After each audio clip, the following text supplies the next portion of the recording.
इमरान खान सियासी गलतियां करते जा रहे हैं, गलतियां भी ऐसी जो उनके और उनकी पार्टी के अपने नुकसान में हैं। दूसरों से रूठकर बैठ जाना ना तो निजी जिंदगी में किसी लिहाज से पसंदीदा अमल है, ना ही सियासत में इसकी कोई गुंजाइश है। मुखालिफ किसी भी वजह से आपको कितना ही बुरा क्यों ना लगे, ऐसा नहीं हो सकता कि आप कहें कि मुखालिफों से तो कभी हाथ भी नहीं मिलाऊंगा, चाहे कितना ही अहम कौमी मसला हो, इदारों के साथ मशावरत नहीं करूंगा। यही नहीं बल्कि अगर इदारों या इदारों के सरबराहों की कोई बात या अमल अच्छा ना लगे तो उनसे भी बातचीत बंद और फोन ब्लॉक। हर मर्ज का इलाज एहतजाज, जलसे जुलूस और धरने नहीं हो सकते। एहतजाज तो सबसे आखिरी इकदाम होता है, लेकिन खान साहिब के लिए पहला कदम। जो फैसला खुद कर लें उस पर किसी दूसरी राय की गुंजाइश नहीं। और खान साहिब की इस आदत से उनके अपने रहनुमा भी नाखुश हैं, लेकिन किसी में उनके सामने बोलने या इतराज करने की जरूरत नहीं। करीबी साथियों से ऑफ द रिकॉर्ड बात करें तो तकरीबन सबका इत्तेफाक है कि उस्मान बुज़दार को पंजाब का वजीर आला लगाना तहरीक इंसाफ के लिए पहले दिन से ही नुकसानदेह था, लेकिन खान साहिब इस बारे में कोई दूसरी बात सुनने को भी तैयार न थे। किसी एक आध पार्टी रहनुमा को छोड़कर किसी से पूछ लें, सब कहेंगे कि खान साहिब को फौज और उसके सरबराह के मुतालिक अमरीकी साजिश की बात नहीं करनी चाहिए थी। ये भी कि फौज को न्यूट्रल और न्यूट्रल को जानवर कहना सब गलत है, लेकिन खान साहिब ने जो कहना है वो कहेंगे। उन्होंने अपने कत्ल की साजिश की भी बात की, लेकिन किसी दूसरे को नहीं मालूम कि साजिश क्या है। जब अदम एतमाद की तहरीक उनके खिलाफ मंजूर हुई और उनकी हुकूमत खत्म हुई तो खान साहिब का फैसला आ गया कि सब कौमी असम्बली से इस्तीफा देंगे। बड़ी तादाद में तहरीक इंसाफ के अरकान का कहना था कि उसका फायदा नहीं बल्कि नुकसान होगा, लेकिन बस फैसला कर दिया और अब कहते हैं कि राजा रियाज जो तहरीक इंसाफ के मुनहरिफ रुकन है, उन्हें अपोजिशन लीडर बनाकर हुकूमती इत्तेहादी अपनी मर्जी का चेयरमैन नैब लगा रहे हैं। इलेक्शन कमीशन के अरकान की तैनाती भी कर रहे हैं। ये इतराज तो दुरुस्त है कि राजा रियाज तो नून लीग के टिकट पर ही आइंदा इलेक्शन लड़ेंगे, लेकिन क्या ये दुरुस्त नहीं कि अगर कौमी असम्बली से इस्तीफा ना देते तो खान साहिब खुद अपोजिशन लीडर होते। अब तो जब भी इलेक्शन का फैसला होगा तो अबूरी वजीर आजम का चुनाव भी नून लीग ही करेगी, क्योंकि वजीर आजम भी नून लीग का और अपोजिशन लीडर भी नून लीग का। ये मैदान तो खान साहिब ने खुद ही अपने मुखालिफिन के लिए खुला छोड़ा। जब फैसला किया कि इस्लामाबाद की तरफ मार्च करेंगे तो किसी पार्टी रहनुमा को नहीं मालूम था कि मार्च की तारीख क्या होगी। खान साहिब ने बता दिया तो शुक्रिया, वरना उनके फैसले पर सबको राजी ही होना था।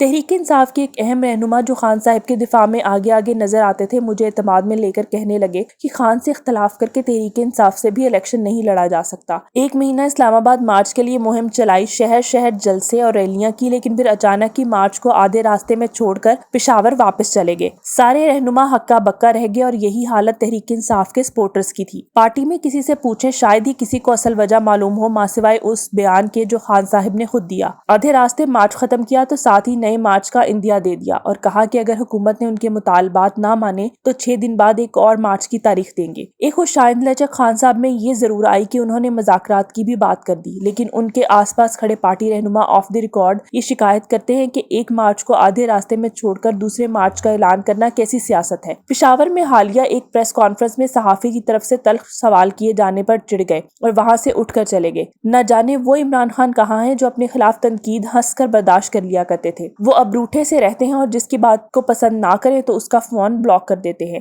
खान साहिब को अपने रवैये और फैसलों पर गौर करना चाहिए। आज भी अगर वो उस्मान बुज़दार को अपनी बेहतरीन चॉइस करार देते हैं तो फिर फिक्र की बात है। फिक्र इसलिए कि खान साहिब पाकिस्तान की एक बड़ी सियासी पार्टी के रहनुमा हैं और अगर दोबारा इलेक्शन जीतकर हुकूमत में आ जाते हैं तो फिर बेहतरी की क्या उम्मीद की जा सकती है।